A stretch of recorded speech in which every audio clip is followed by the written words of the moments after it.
Hello, everyone. How are you doing tonight?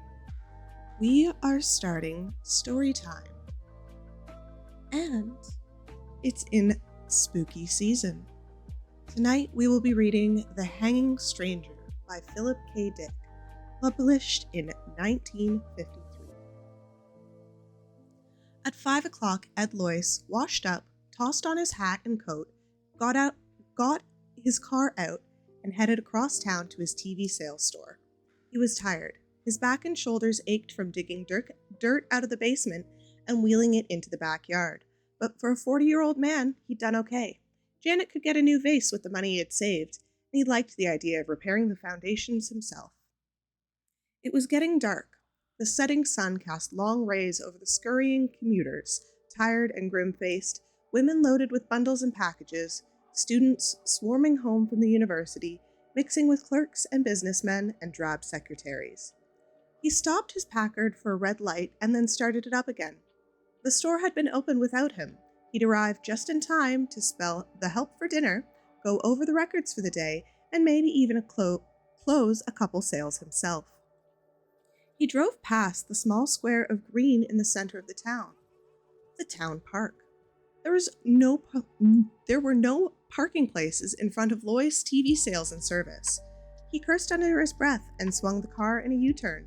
Again, he passed the little green square with its lonely drinking fountain, and a bench and a single lamppost.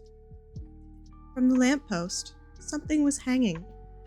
A shapeless, dark bundle, swinging a little with the wind, like a dummy of some sort. Loyce rolled down his window and peered out. What the hell was it? A display of some kind? Sometimes the Chamber of Commerce put up displays in the square. Again, he made a U-turn and brought his car about. He passed the park and concentrated on the dark bundle. It wasn't a dummy. And if it was a display, it was a strange kind. The hackles on his neck rose, and he swallowed uneasily. Sweat slid out of his face and hands. It was a body. A human body. Look at it, Loyce snapped. Look out! Come on out here! Don Ferguson came slowly out of the store, buttoning his pinstripe coat with dignity. This is a big deal, Ed. I can't just leave the guy standing there. See it? Ed pointed into the gathering gloom. The lamppost jutted up against the sky, the post and the bundle swinging from it. There it is! How long has it been there? His voice rose excitedly. What's wrong with everyone? They just walk on past. Don Ferguson lit a cigarette slowly. Take it easy, old man. There must be a good reason or it wouldn't be there. A reason? What kind of reason? Ferguson shrugged. Like the time the Safety Council put up that wrecked Buick there. Some sort of civic thing. How would I know? Jack Potter from the shoe shop joined them. What's up, boys? There's a body hanging from the lamppost, Loyce said. I'm going to call the cops. They must know about it, Potter said. Or otherwise it wouldn't be there. I've got to get back to it. Ferguson headed back into the store. Business before pleasure. Loyce began to get hysterical. You see it? You see it hanging there. A man's body. A dead man. Sure, Ed. I saw it this afternoon when I went out for coffee. You mean it's been there all afternoon? Sure, what's the matter? Potter glanced at his watch. Have to run. See you later, Ed. Potter hurried off, joining the flow of people moving along the sidewalk. Men and women passed by the park. A few glanced up curiously at the dark bundle, and then went on. Nobody stopped. Nobody paid any attention. I'm going nuts, Loyce whispered. He made his way to the curb and crossed out into traffic among the cars. Horns honked angrily at him. He gained the curb and stepped into the little square of green. The man had been middle-aged. His clothing was ripped and torn. A gray suit, splashed and caked with dried mud. A stranger. Loyce had never seen him before. Not a local man. His face was partly turned away, and in the evening wind, he spun a little, turning gently, silently. His skin was gouged and cut. Red gashes, deep scratches of congealed blood. A pair of steel-rimmed glasses hung from one ear, dangling foolishly. His eyes bulged. His mouth was open, tongue thick and ugly blue. "For heaven's sake," Lois muttered, sickened. He pushed down his nausea and made his way back to the sidewalk. He was shaking all over with revulsion and fear. Why? Who was the man? Why was he hanging there? What did it mean? And why didn't anyone notice? He bumped into a small man hurrying along the sidewalk. "Watch it," the man grated. "Oh, it's you, Ed." Ed nodded dazedly. "Hello, Jenkins." "What's the matter?" The stationery clerk caught Ed's arm. "You look sick." "The body. There in the park." "Sure, Ed." Jenkins led him over to the alcove of Lois TV Sales and Service. "Take it easy." Margaret Henderson from the jewelry store joined them. "Something wrong?" "Ed's not feeling well." Lois yanked himself free. "How can you stand there? Don't you see it? For God's sake!" "What is he talking about?" Margaret asked nervously. "The body!" Ed shouted. "The body hanging there!" More people collected. "Is he sick?" It's Ed Lois. "You okay, Ed?" "The body!" Lois screamed, struggling to get past them. Hands caught at him. He tore loose. "Let me go! The police! Get the police!" Ed. "Better get the doctor! He must be sick or drunk." Lois fought his way through the people. He stumbled and half fell. Through a blur, he saw a row of faces, curious, concerned, anxious. Men and women halting to see what the disturbance was. He fought past them towards his store. He could see Ferguson talking to a man, showing him an Emerson TV set. Pete Foley in the back of the service counter, setting up a new Philco. Lois shouted at them frantically. His voice was lost in the roar of traffic and the murmuring around him. "Do something! Don't stand there! Do something! Something's wrong! Something's happened! Things are going on!" The crowd melted respectfully for the two heavy-set cops moving efficiently towards Lois. "Name?" the cop with the notebook murmured. "Lois." He mopped his forehead wearily. "Edward C. Lois. Listen to me. Back there." "Address?" the cop demanded. The police car moved swiftly through traffic, shooting among cars and buses. Lois sagged it against the seat, exhausted and confused. He took a deep, shuddering breath. 1368 Hearst Road. "That's here in Pikeville?" "That's right." Lois pulled himself up with a violent effort. "Listen to me. Back there, in the square, hanging from the lamppost." "Where were you today?" Cop behind the wheel demanded. "Where?" Lois echoed. "You weren't in your shop, were you?" "No." He shook his head. "No, I was at home, down in the basement." "In the basement?" "Digging, a new foundation. Getting at the dirt for to pour cement frame." "Why? What does that have to do with—" "Was anyone else there down with you?" "No, my wife was downtown. My kids were at school." Lois looked from one heavy-set cop to the other. Hope flicked across his face. Wild hope.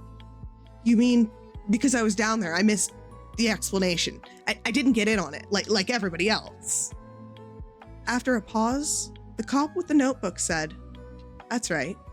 You missed the explanation." "Then it's official? The body, it's supposed to be hanging there." "It's supposed to be hanging there, for everybody to see." Ed Lois grinned weakly. "Good Lord. I guess I went off the deep end. I thought maybe something had happened, something like the Ku Klux Klan, some sort of violence, communists or fascists taking over." He wiped his face with a breast pocket handkerchief, his hand shaking. "I'm glad to know it's on the level." "It's on the level." The police car was getting near the Hall of Justice. The sun had set. The streets were gloomy and dark. Lights had not yet come on. "I feel better," Lois said. I was pretty excited there for a minute. Guess I got all stirred up. Now I understand there's no need to take me in, is there? Two cops said nothing. "I should be back at my store. My boys haven't had dinner. I'm all right now. No more trouble. Is there any need to—" "This won't take long," the cop behind the wheel interrupted. It's a short process, only a few minutes. I hope it's short, Lois muttered. The car slowed down for a stoplight. I guess I sort of disturbed the peace. Funny, getting excited like that, and Lois yanked the door open. He sprawled into the street and rolled to his feet. Cars were moving all around him, gaining speed as the light changed. Lois leaped into the curb and raced among the people, burrowing in the swarming crowds. Behind him, he heard shouts, snouts, and people running. They weren't cops. He had realized that right away. He knew every cop in Pikeville. A man couldn't own a store, operate a business in a small town for 25 years without getting to know all the cops. They weren't cops. There hadn't been an explanation. Potter, Ferguson, Jenkins, none of them knew why it was there. They didn't know, and they didn't care. That was the strange part.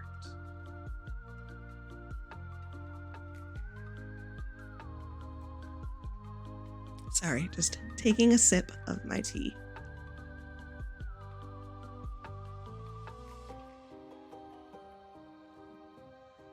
Lois ducked into the hardware store. He raced towards the back, past the startled clerks and customers, into the shipping room and through the back door. He tripped over the garbage can and ran up a flight of concrete steps. He climbed over a fence and jumped down the other side, grasping and panting. There was no sound behind him. He had got away. He was at the entrance of an alley, dark and strewn with boards and ruined boxes and tires. He could see the street at the far end. A streetlight wavered and came on. Men and women, stores, neon signs, cars. And to his right, the police station. He was close, terribly close. Past the looming platform of the grocery store rose the white concrete side of the Hall of Justice. Barred windows, a police antenna, a great concrete wall rising in the darkness. A bad place for him to be near. He was too close. He had to keep moving, get further away from them. Them? Lois moved cautiously down the alley. Beyond the police station was the city hall, an old-fashioned yellow structure of wood and gilded brass and broad cement steps. He could see the endless rows of offices, dark windows, and cedar and bed flowers on each side of the entrance. And something else. Above the city hall was a patch of darkness, a cone of gloom denser than the surrounding night, a prism of black that spread out and was lost into the sky. He listened. Good God, he could hear something. Something that made him struggle frantically to close his ears, his mind, to shut out the sound. A buzzing. A distant, muted hum like a great swarm of bees. Lois gazed up, rigid with horror. The splotch of darkness hanging over City Hall. Darkness so thick it seemed almost solid. In the vortex, something moved. Flickering shapes. Things descending from the sky, pausing momentarily above the city hall, fluttering over it in a dense swarm, and then dropping silently onto the roof. Shapes. Fluttering shapes from the sky, from the crack of darkness that hung above him. He was seeing them. For a long time, Lois watched, crouched behind the sagging fence in a pool of scummy water. They were landing, coming down in groups, landing on the roof of City Hall and disappearing inside. They had wings, like giant insects of some kind. They flew and fluttered and came to rest, and then crawled crab-fashioned sideways across the roof and into the building. He was sickened and fascinated. Cold night wind blew around him and he shuddered. He was tired and dazed with shock. On the front steps of City Hall were men, standing here and there. Groups of men coming out of the building, halting for a moment before growing in. Were there more of them? It didn't seem possible. What he saw descending from the black chasm weren't men. They were alien from some other world, some other dimension. Sliding through this slit, this break in the shell of the universe, entering through this gap, winged insects from another realm of being.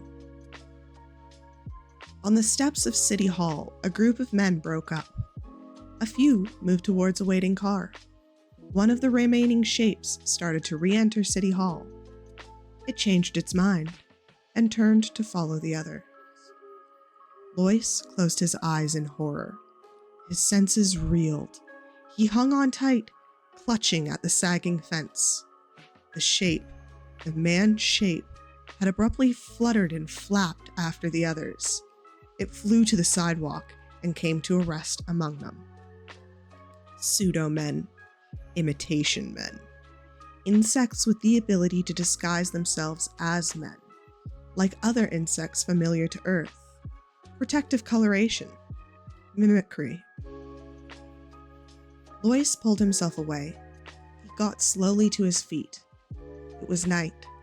The alley was totally dark. But maybe they could see in the dark. Maybe darkness made no difference to them. He left the alley cautiously and moved onto the street. Men and women flowed past, but not so many now. At the bus stop, stood waiting in groups. A huge bus lumbered along the streets, its light flashing in the evening gloom.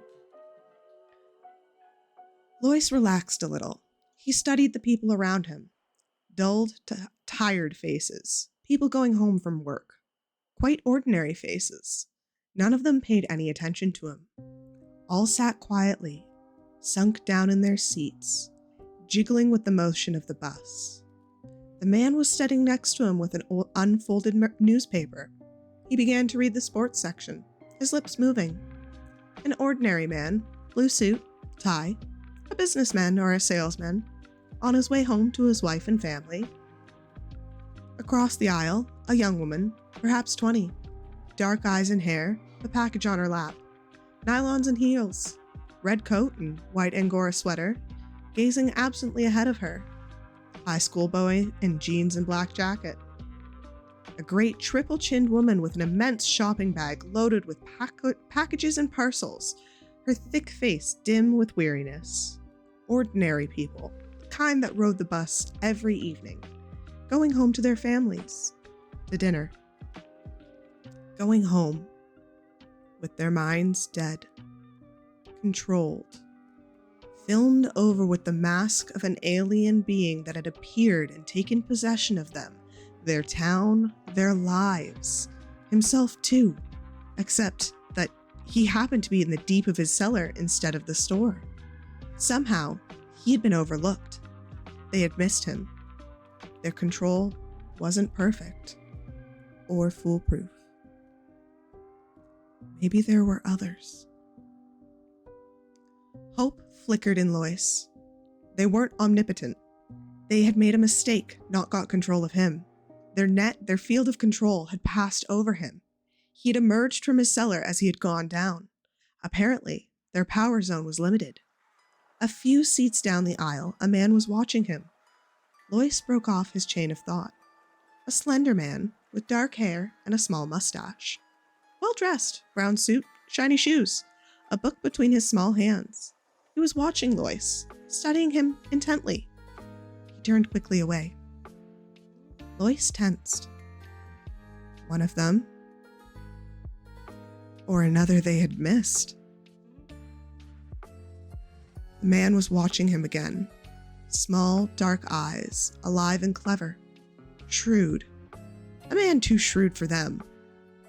Or one of the beings itself, an alien insect from beyond.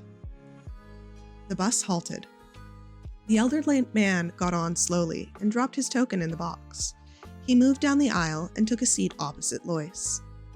The elderly man caught the sharp-eyed man's gaze. For a split second, something passed between them, a look rich with meaning. Lois got to his feet. The bus was moving. He ran to the door. One step down into the well. He yanked the emergency door release. The rubber door swung open. "Hey!" the driver shouted, jamming on the brakes. "What the hell?" Lois squirmed through. The bus was slowing down. Houses on all sides, a residential district, lawns and tall apartment buildings.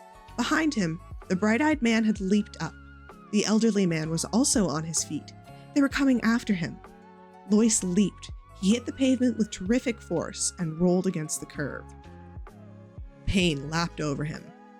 Pain and a vast tide of blackness. Desperately, he fought it off. He struggled to his knees and then slid down again. The bus had stopped. People were getting off. Lois groped around, his fingers closed over something, a rock lying in the gutter. He crawled to his feet, grunting with pain. A shape loomed before him. A man. A bright-eyed man with a book. Lois kicked. The man gasped and fell. Lois brought the rock down. The man screamed and tried to roll away. "Stop! For God's sake, listen!" He struck again. A hideous, crunching sound. The man's voice cut off and dissolved in a bubbling wail. Lois scrambled up and back. Others were there now, all around him. He ran awkwardly down the sidewalk, up a driveway. None of them followed him. They had stopped and were bending over the inert body of the man with the book, the bright-eyed man who had come after him. Had he made a mistake? But it was too late to worry about that. He had to get out, away from them, out of Pikeville, beyond the crack of darkness, the rent between their world and his. "Ed!" Janet Lois backed away nervously. "What is it? What?" Ed Lois slammed the door behind him and came into the living room. "Pull down the shades, quick!" Janet moved towards the window. "But do as I say. Who else is here beside you?" "Nobody, just the twins. They're upstairs in their room. What happened? You look so strange. Why are you home?" Ed locked the front door. He prowled around the house, into the kitchen. From the drawer under the sink, he slid out a big butcher knife and ran his finger along it. Sharp. Plenty sharp. He returned to the living room. "Listen to me," he said. "I don't have much time. They know I've escaped and they'll be looking for me." Escaped? Janet's face twisted with bewilderment and fear. "The town has been taking over. They're in control. I've got it pretty well figured out. It started at the top, at City Hall, the police department. That what they did with the real humans, What are you talking about? We've been invaded from some other universe, some other dimension. They're insects, mimicry, and more. Power to control minds. Your mind." "My mind?" "Their entrance is here, in Pikeville. They've taken over us all. The whole town, except me. We're up against the incredibly powerful enemy, but they have their limitations. That's their hope. They're limited. They can't make mistakes." Janet shook her head. "I don't understand, Ed. You must be insane."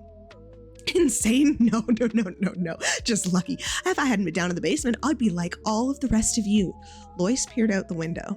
"But I can't stay in here long. Get your coat." "My coat?" "We're getting out of here. Out of Pikeville. We've got to go get help. Fight this thing. They can be beaten. They're not infallible. It's going to be close, but we may make it if we hurry. Come on." He grabbed her arm roughly. "Get your coat. Call the twins. We're all leaving. Don't stop to pack. There's no time for that." White-faced, his wife moved towards the closet and got down her coat. "Where are we going?" Ed pulled open the desk drawer and spilled the contents out onto the floor. He grabbed the road map and spread it open. "We'll have the highway covered, of course, but there's a back road to Oak Grove. I got onto it once. It was practically abandoned. Maybe they'll forget about it." "The old ranch road? Good Lord, it's completely closed. Nobody's supposed to drive over it." "I know." Ed thrust the map grimly into his coat. "That's our best chance. Now, call down the twins and let's get going. Your car is full of gas, isn't it?" Janet was dazed. The Chevy? I had it filled up yesterday afternoon. Janet moved towards the stairs.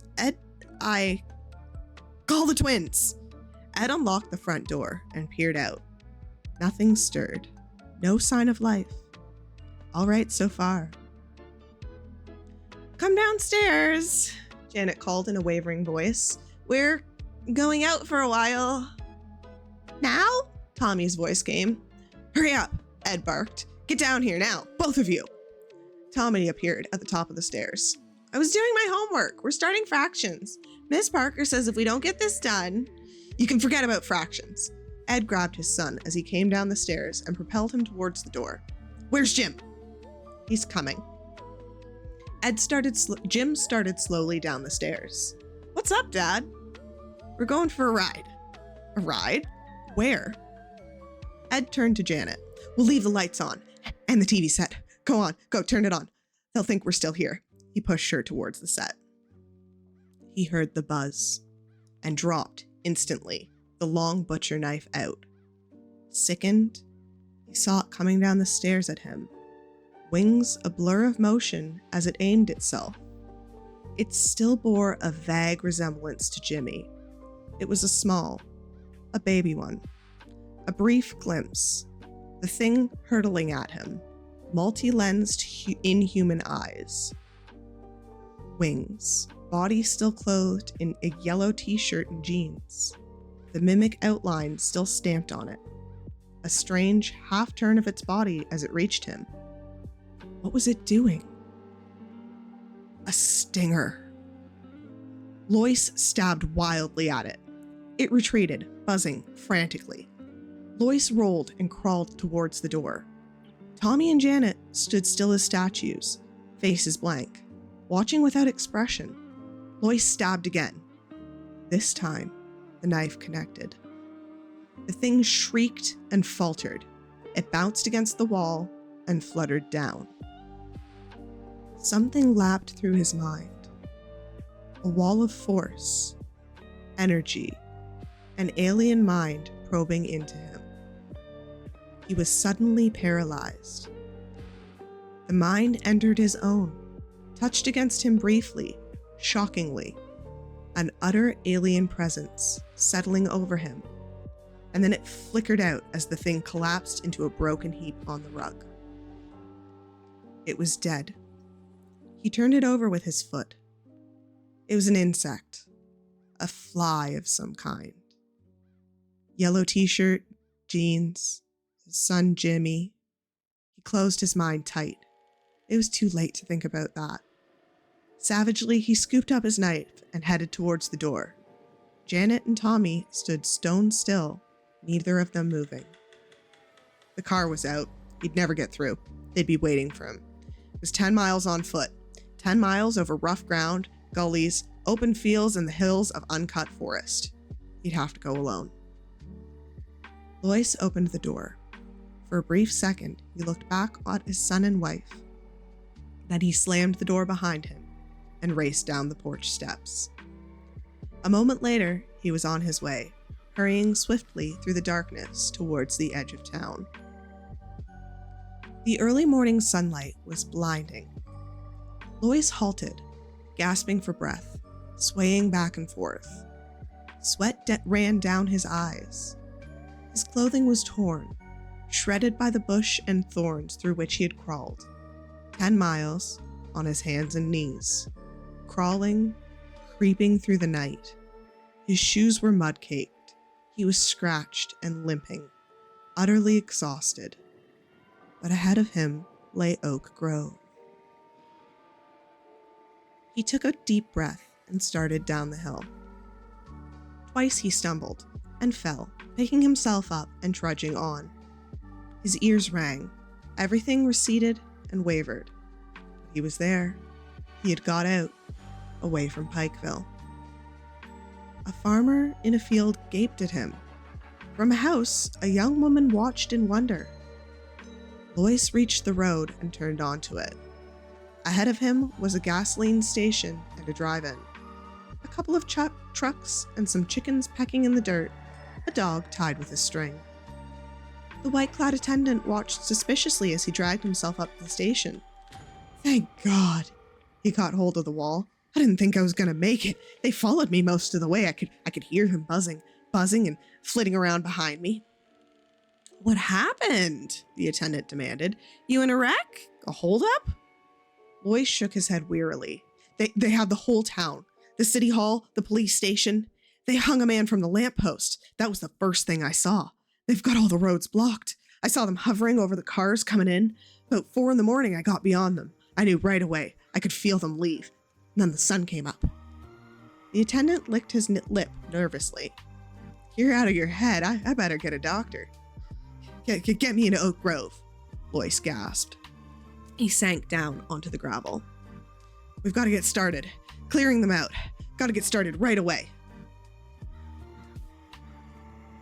They kept the tape recorder going all the time he talked. When he was finished, the commissioner snapped off the recorder and got to his feet. He stood for a moment, deep in thought. Finally, he got out his cigarettes and lit up slowly, a frown on his beefy face. You don't believe me? Lois said. The commissioner offered him a cigarette. Lois pushed it away impatiently. Suit yourself. The commissioner moved over towards the window and stood for a time, looking out over the town of Oak Grove. I believe you, he said abruptly. Lois sagged. Thank God. So you got away. The commissioner shook his head. You were down in your cellar instead of at work. Freak chance. One in a million. Lois sipped some of the black coffee they had brought him. I have a theory, he murmured. What is it? About them, who they are. They take over one area at a time, starting at the top, the highest level of authority, working down from there in a widening circle. When they're firmly in control, they go to the next town. They spread slowly, very gradually. I think it's been going on for a long time. A long time? Thousands of years. I don't think it's new. Why do you say that? When I was a kid, a picture they showed us in the Bible League, a religious picture, an old print, the enemy gods, defeated by Jehovah, Moloch, Beelzebub, Moab, Balin, Asheltoth. So, they were all represented by figures. Beelzebub was represented as a giant fly. The commissioner grunted. An old struggle. They've been defeated. The Bible is an account of their defeats. They make gains, but they're finally defeated. Why defeated? They can't get everyone. They didn't get me. They never got the Hebrews. The Hebrews carried the message to the whole world. The realization of the danger. The 2 men on the bus. I think they understood. Had escaped like I did. He clenched his fist. I killed one of them. I made a mistake. I was afraid to take a chance. The commissioner nodded. Yes, they undoubtedly had escaped, just as you did. Freak accidents. But the rest of the town was firmly in control. He turned to the window. Well, Mr. Lois, you seem to have everything figured out. Not everything. The hanging man. The dead hanging man from the lamppost. I don't understand that. Why did they deliberately hang him there? That would seem simple. The commissioner smiled faintly. Fate. Lois stiffened.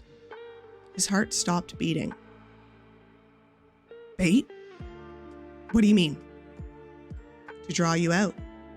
Make you declare yourself. So they'd know who was under control and who had escaped. Lois recoiled with horror. Then they expected failures. They anticipated. He broke off. They were ready with a trap. And you showed yourself. You reacted. You made yourself known. The commissioner abruptly moved towards the door. Come along, Lois. There's a lot to do. We must get moving. There's no time to waste. Lois started to his feet, numbed. And the man? Who was the man? I never saw him before. He wasn't a local man. He was a stranger, all muddy and dirty, his face cut, slashed. There was a strange look on the commissioner's face as he answered. Maybe, he said softly, you'll understand that too. Come along with me, Mr. Lois. He held the door open, his eyes gleaming. Lois caught a glimpse of the street in front of the police station. Policemen, a platform of some sort, a telephone pole, and a rope. "Right this way," the commissioner said, smiling coldly. As the sun set, the vice president of Oak Grove's Merchant Bank came out of the vault, threw its heavy time locks, put on his hat and coat, and hurried outside to the sidewalk. Only a few people were here and there, hurrying home to dinner. "Good night," the guard said, locking the door after him. "Good night," Clarence Mason murmured. He started along the street towards his car. He was tired. He had been working all day down in the vault, examining the layout of the safety deposit box to see if there was room for another tier. He was glad to be finished.